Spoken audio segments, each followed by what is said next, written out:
প্রিয় বন্ধুরা, আবারও না আসলে নয়। দীর্ঘদিন পরে এই পথে যাত্রা করলাম।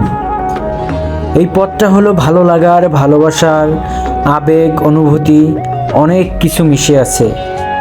এই পথ দিয়ে প্রতিদিন প্রায় 1.5 লক্ষ মানুষ যাতায়াত করে।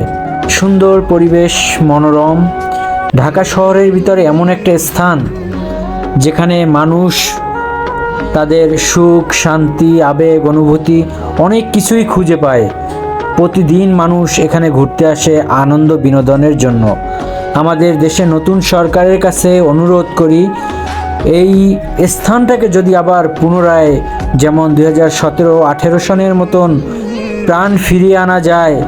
এই স্থানটা ঢাকা শহরের ভিতরে এমন একটা স্থান যেখানে মানুষ নীরবে নির্বিঘ্নে যানজট মুক্ত স্থানে যাতায়াত করতে পারে এবং একটা পর্যটন স্থান ঢাকা শহরের ভিতরে খুব সুন্দর, যেখানে মানুষ তার নিজের শান্তি, সমৃদ্ধি খুঁজে পায়। এর পাশ দিয়ে বয়ে গেছে অনেক কিছু। চাইলে আমাদের দেশের পর্যটন স্থান এখানে অনেক উন্নতি করতে পারে যদি সরকার এখানে আগের মতন নতুনত্ব করার কোনো কিছু চিন্তা ভাবনা করে।